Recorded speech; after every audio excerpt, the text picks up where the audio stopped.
John Maynard Keynes, el economista que cambió el mundo y cómo lo entendimos después. Hoy quiero hablar de un hombre que más que predecir el futuro, lo ayudó a construir.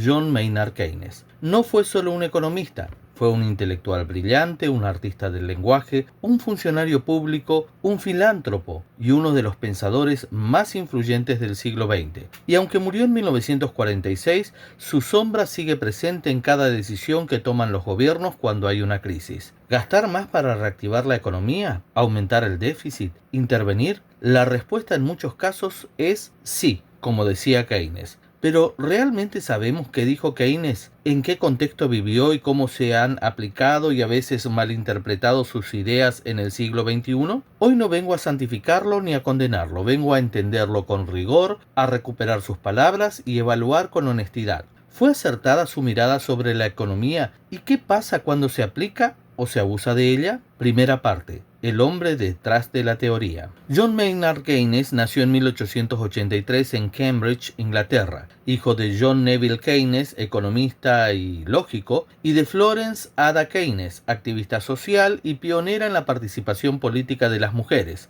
Creció en un entorno intelectual de élite. Estudió matemáticas en Cambridge, pero pronto se volcó hacia la economía. Formó parte del célebre Círculo de Bloomsbury, rodeado de artistas, escritores y pensadores como Virginia Woolf, Forster y Bertrand Russell. Trabajó en el Tesoro británico y participó en las negociaciones del Tratado de Versalles tras la Primera Guerra Mundial. Allí tuvo una experiencia que marcaría su vida. En 1919 publicó Las consecuencias económicas de la paz, un libro profético. Allí advirtió que imponer reparaciones excesivas a Alemania llevaría al colapso económico y eventualmente a una nueva guerra. Y acertó. Pero su obra cumbre llegaría 17 años después. En 1936 publicó La teoría general de la ocupación, el interés y el dinero, conocida como la teoría general que revolucionó la economía. Por primera vez, Keynes desafió la idea dominante de que los mercados se autorregulan y que el desempleo desaparece solo con el tiempo. No, él dijo no, el mercado puede fallar.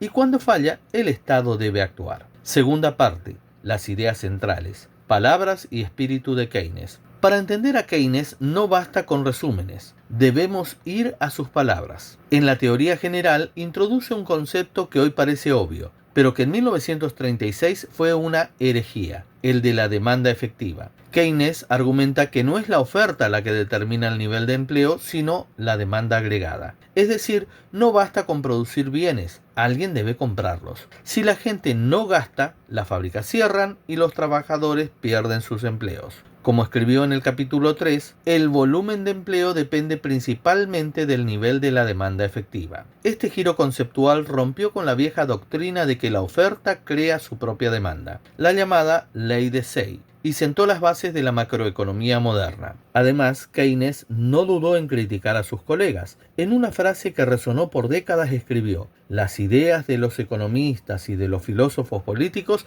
son más poderosas de lo que suele creerse. De hecho, el mundo es gobernado por poco más que eso. Una advertencia: sus ideas eran tan poderosas porque surgían en un momento de colapso total. Y aquí está su herramienta más famosa, el multiplicador del gasto. Keynes observó que cuando el Estado gasta, ese dinero no se queda quieto, circula. Una persona lo gana, lo gasta en otra y así sucesivamente. Aunque no usa la frase exacta, el concepto está claro en el capítulo 10. Un incremento de la inversión puede elevar el ingreso total en una magnitud mayor que el aumento inicial. Por eso, en tiempos de crisis, el déficit no es un error, sino una herramienta temporal. Como sostuvo él, en tiempos de depresión, la caída del consumo privado requiere ser compensada por un aumento en el gasto público. Keynes no era enemigo del mercado, era enemigo de la pasividad. Decía que el Estado debe intervenir temporalmente para reactivar la economía, no para reemplazarla.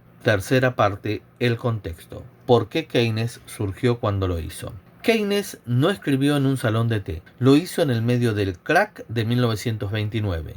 la Gran Depresión, cuando el 25% de los trabajadores de Estados Unidos estaba desempleado, cuando las fábricas cerraban, cuando la gente perdía sus hogares. La economía clásica decía: esperen, el mercado se ajustará solo. Y Keynes le respondía: la gente no puede esperar, la economía no se corrige sola en el corto plazo. Y pronunció una de sus frases más célebres fuera de la teoría general en un artículo de 1923. En el largo plazo, todos estaremos muertos. Quería decir que no podemos confiar en equilibrios futuros cuando el presente arde. No exageraba. En 1933, Franklin Roosevelt lanzó el New Deal en Estados Unidos: obras públicas, programas sociales, regulación bancaria. No fue todo por Keynes, pero su espíritu estaba allí. Y cuando estalló la Segunda Guerra Mundial, fue el gasto estatal masivo en tanques, aviones, soldados el que sacó al mundo de la depresión. Keynes no solo tenía razón, la historia se encargó de demostrarlo.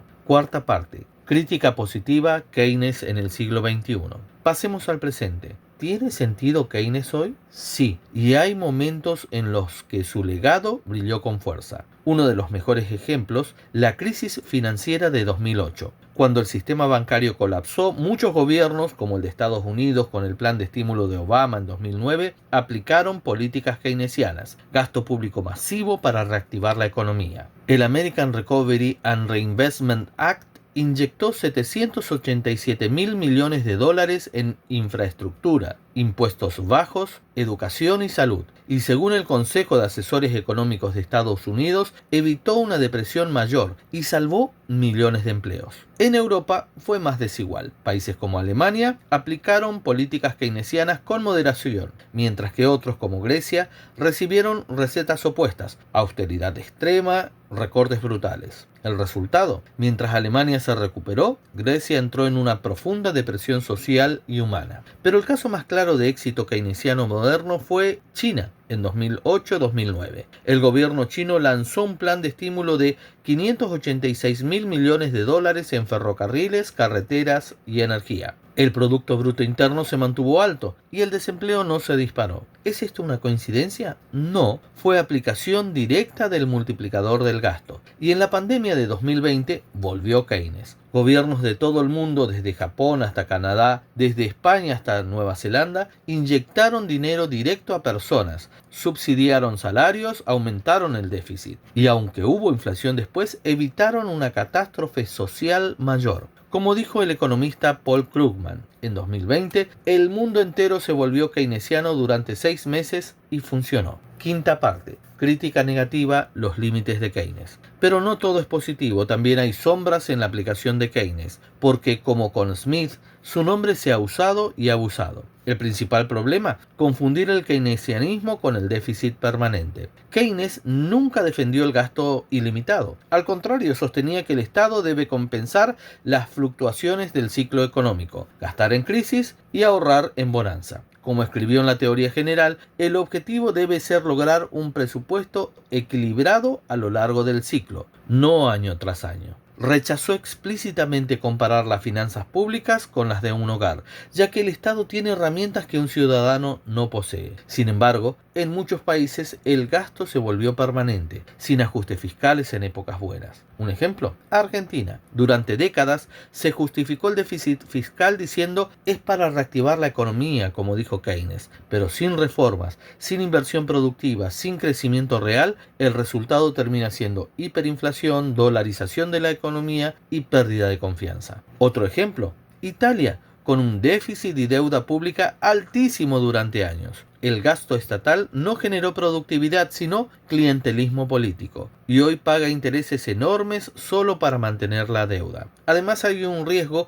que Keynes no anticipó bien: la inflación por demanda excesiva. Cuando el Estado gasta mucho sin capacidad productiva detrás, el resultado no es empleo, sino precios que suben. Eso ocurrió en 2022 y 2023, cuando muchos países mantuvieron estímulos tras la pandemia, mientras las cadenas de suministros fallaban. El resultado: inflación global del 8 al 10% en países como Estados Unidos o Reino Unido. Algunos economistas dijeron: esto es lo que pasa cuando se malinterpreta Keynes. Se gasta sin límite y luego el mercado castiga. Y hay otro límite: el tiempo. Keynes pensaba en crisis cortas y cíclicas, pero hoy enfrentamos problemas estructurales, cambio climático, envejecimiento poblacional, transición tecnológica. ¿Puede el gasto público keynesiano resolverlos? En parte sí, como en los planes verdes de la Unión Económica Europea, pero no basta con gastar, se necesita inversión inteligente, no solo consumo estatal. Sexta parte, conclusión. Entonces, ¿fue acertada la mirada de Keynes? Sí, en su contexto, fue revolucionaria y necesaria. Demostró que el Estado no debe quedarse de brazos cruzados ante el desempleo masivo y que el mercado por sí solo no garantiza estabilidad ni justicia. Pero también tenemos que reconocer sus límites. No previó bien la inflación por desequilibrios de oferta, su modelo asume capacidad estatal eficiente, lo cual no siempre existe, y su mensaje ha sido usado para justificar malos manejos fiscales. Pero el error no está en Keynes, está en quienes lo usan como excusa, no como guía.